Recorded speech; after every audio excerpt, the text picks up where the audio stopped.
Science for Pigeons, Energy and Matter. Energy transfer. Energy transfer is fundamental. Energy is held in stores. There are 7 distinct stores. The first store is thermal. All objects possess thermal energy. Thermal energy depends on temperature. A higher temperature means more stored energy. The second store is gravitational potential. This store exists within a gravitational field. A higher position of an object increases the stored energy. The third store is kinetic. Kinetic energy is held by moving objects. The faster the object is moving, so long as its mass doesn't change, the more energy is stored. The fourth is magnetic. Magnetic stores exist between interacting magnets. Then comes chemical. Chemical stores release energy via reactions. Reactions occur in food, fuel, and batteries. Sixth is electrostatic. This store exists between interacting charges. And seventh is elastic potential. Elastic stores are found in stretched objects. Examples include springs and rubber bands. But the 2 most important to know are kinetic and gravitational potential. Energy transfers between these stores. Every event involves a transfer. A transfer causes one store to decrease. The decrease causes another store to increase. Consider a dropped object. The object loses gravitational potential energy. This energy transfers to the kinetic store. And another example would be burning fuel. Fuel releases energy from a chemical store. This chemical energy transfers to a thermal store as you burn it. Also, an electric circuit. The battery's chemical store decreases, whereas, let's say, the motor's kinetic store increases if you're using a motor in the circuit. Movement creates friction. Friction transfers energy to a thermal store. So as the motor moves, this increases the thermal store. Consider a released spring. The elastic potential store decreases. The kinetic store increases as a result. Finally, food metabolism. Metabolism decreases the chemical store of the digested food. This released energy powers the body, your body. The body moves and generates heat. Energy moves via 4 main pathways. These pathways are mechanical, heating, electrical, and radiation. Mechanical, electrical, heating, and radiation. One more time. Mechanical, electrical, heating, and radiation. Mechanical transfer requires a force. Forces include pushing or pulling. Heating transfers energy to colder objects. Colder objects gain thermal energy. Electrical transfer requires moving charges. Moving charges requires a potential difference. Radiation transfers energy via waves. Waves include light and sound. Moving an object transfers energy. Movement requires effort. Effort consumes an energy supply. Supplies include food and fuel. This effort transfers energy mechanically. Mechanical transfer increases the kinetic store. Energy force and distance are linked in a very important way. Energy, force, and distance. Energy transferred equals force multiplied by distance. E equals Fd. E equals Fd. The unit of energy is joule, the unit of force is Newton, and the unit of distance is meter. For example, a farmer dragging a tire. The farmer exerts 340 newtons, and the tire moves 5 meters. So the energy transferred is 340 multiplied by 5, which, upon doing the calculation, gives you 1,700 joules. This relationship governs machines. Machines may use a large force over a small distance, and they may use a small force over a large distance. The product of force and distance remains constant. Let's speak about energy transfer by heating. Heating transfers energy. Energy moves from hot objects to cool ones. This movement requires a temperature difference. The difference causes the hot object to cool. Cooling occurs as the cool object heats. This exchange continues until thermal equilibrium is reached. Equilibrium is a state of equal temperature between the objects. Conduction is one method of energy transfer. Conduction occurs when heated particles vibrate more. Vibrating particles have increased kinetic energy stores. These stores are shared as particles transfer energy to their neighbors. Transfer requires physical contact. Contact allows objects to be touching. Touching enables faster particles to collide with slower ones.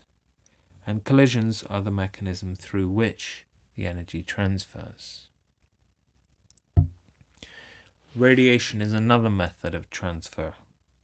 Radiation involves all objects emitting energy as waves.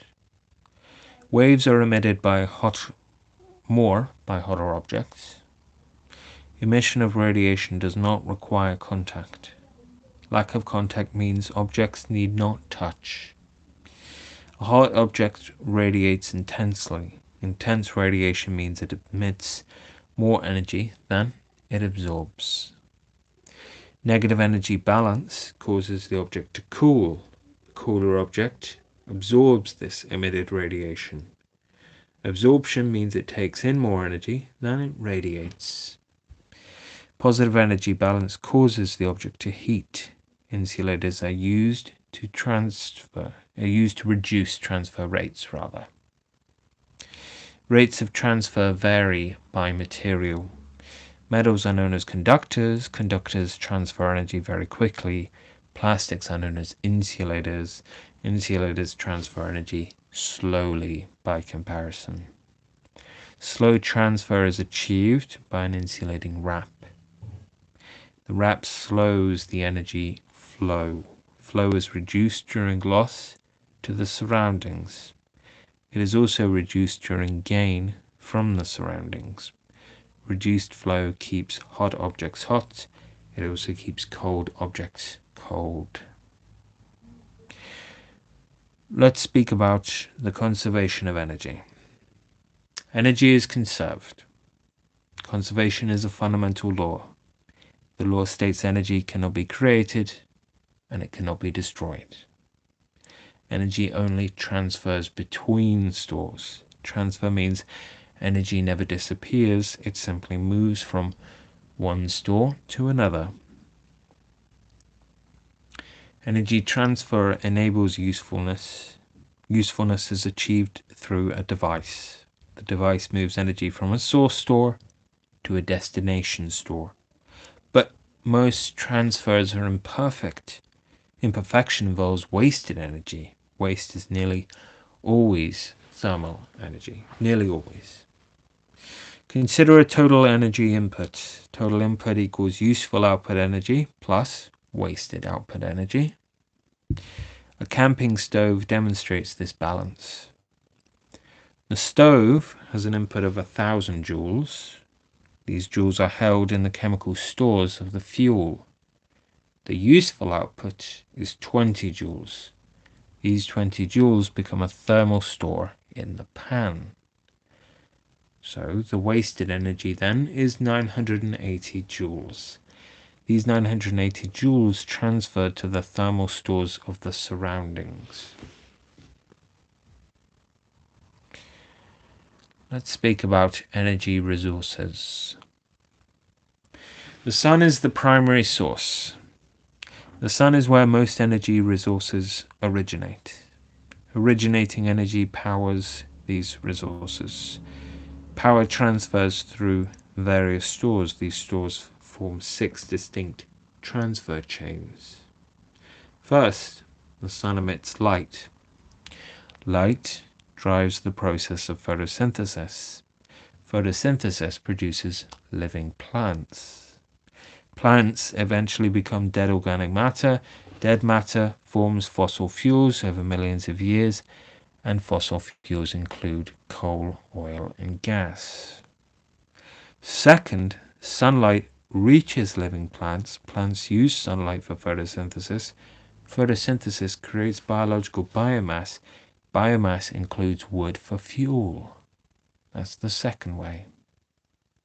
Third is that plants capture solar light. Captured light is used for photosynthesis. Photosynthesis makes chemical biomass. Biomass provides food for animals. That's another way.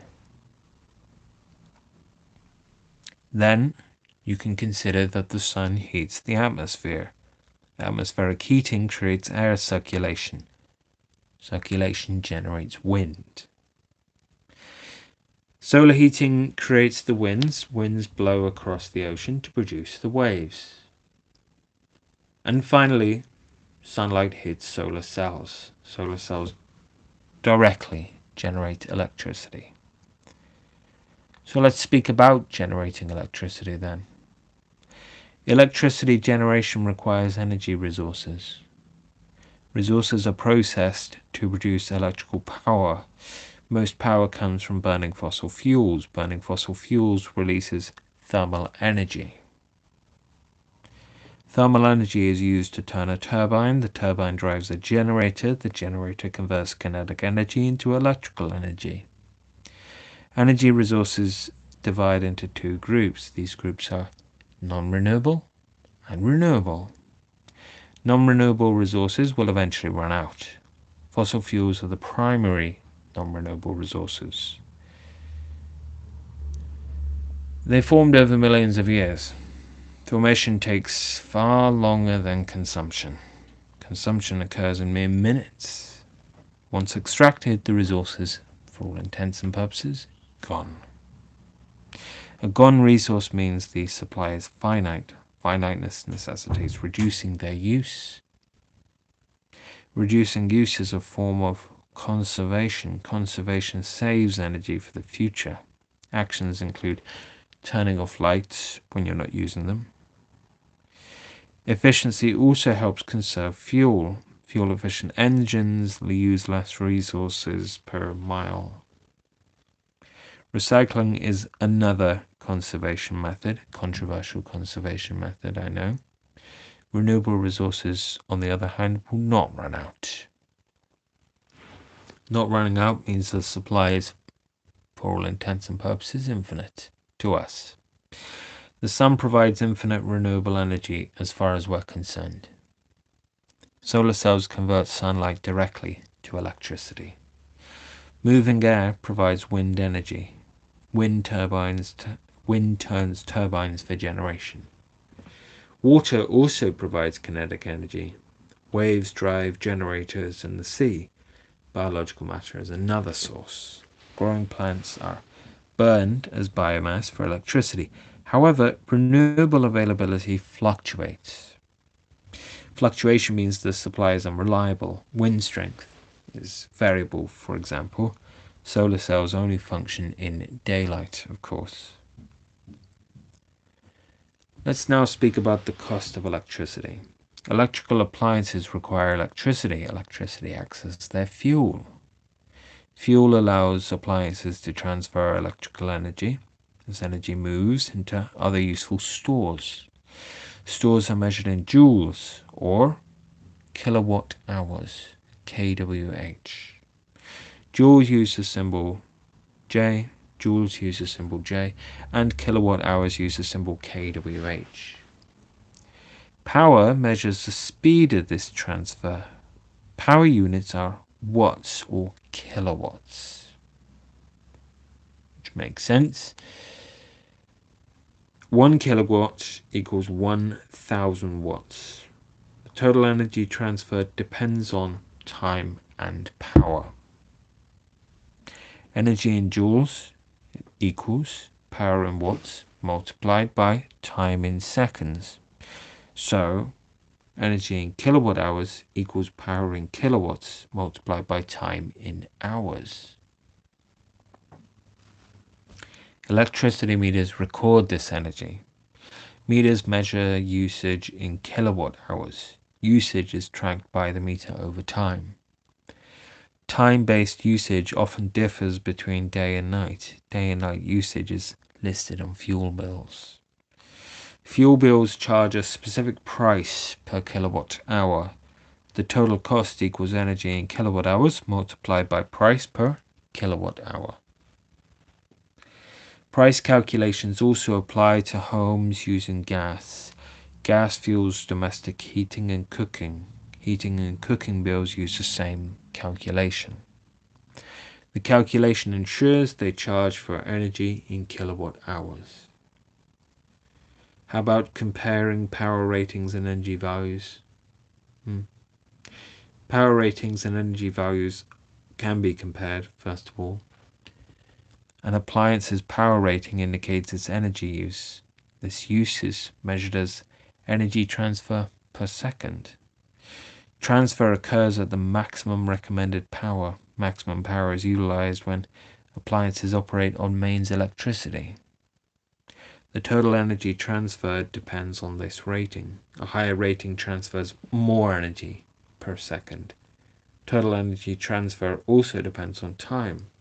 Calculating this transfer requires a specific equation. Consider a comparison between these two heaters. One has a 1.5 kilowatt rating, the other has a 4 kilowatt rating. Both heaters operate for 1.5 hours. Operation results in the first transferring 2.25 kilowatt hours. The second heater transfers 6 kilowatt hours. The difference between them is 3.75 kilowatt hours. Energy transfer always incurs a cost. A higher power rating results in a higher cost of money. Food labels also display energy values. All food contains stored chemical energy. Daily intake of this energy must be appropriate.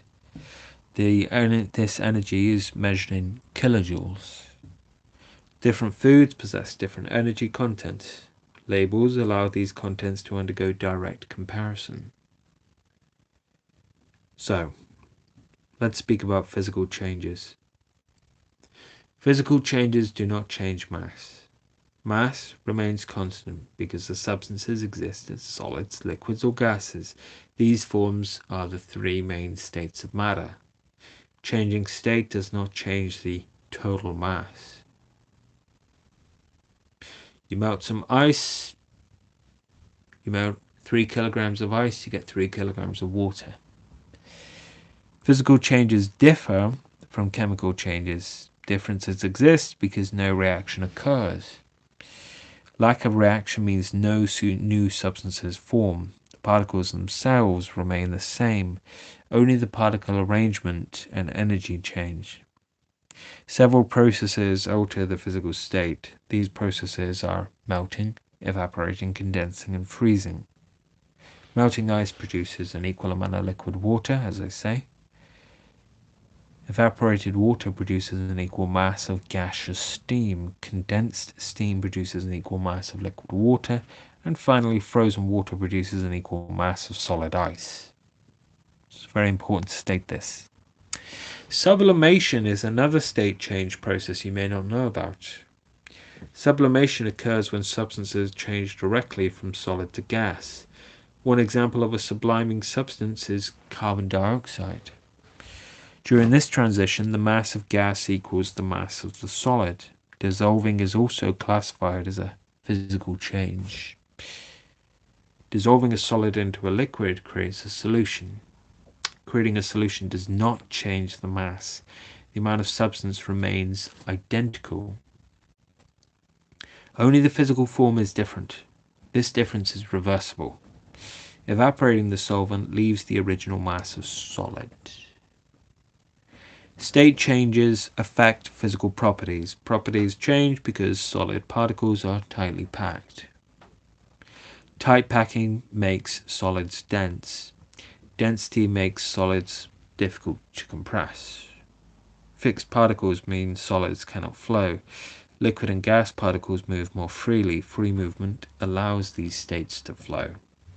Heating a substance provides thermal energy. Energy causes the particles to move more. Moving particles push further apart. This expansion causes a state change from solid to liquid to gas. As particles spread, the substance expands. Expansion causes the density to decrease. Ice is a notable exception. Very important exception. Melting ice forms liquid water. During melting, the particles move closer together. Moving closer causes the density to increase. So this is why ice during the winter can actually burst pipes. Now let's speak about the movement of particles. Brownian motion describes random particle movement. This movement was observed by Robert Brown in 1827. Brown saw pollen move in zigzag paths within water. Zigzag paths occur in suspensions. Suspensions contain particles floating in liquids or gases. Floating particles are moved by smaller, faster molecules. Air molecules move larger smoke particles. This movement causes the smoke's random dance. Diffusion results from this random motion. Motion involves particles moving constantly. Constant movement carries them from high concentration to low concentration. Movement and collisions create an even spread. Temperature increases particle movement. Increased temperature means greater particle speed. Greater speed means more space. Particles move farther apart to find this space. Moving apart causes expansion. Expansion of gas in a container increases pressure. Pressure rises as particles collide with walls more frequently and forcefully. Frequent collisions occur even though the particles do not grow. Particles simply occupy more volume. A thermometer demonstrates this principle. Heating liquid in a flask provides energy. Energy causes the particles to move apart. Moving apart causes the liquid to expand. Expansion forces the liquid up a thin tube. The height in the tube indicates the temperature.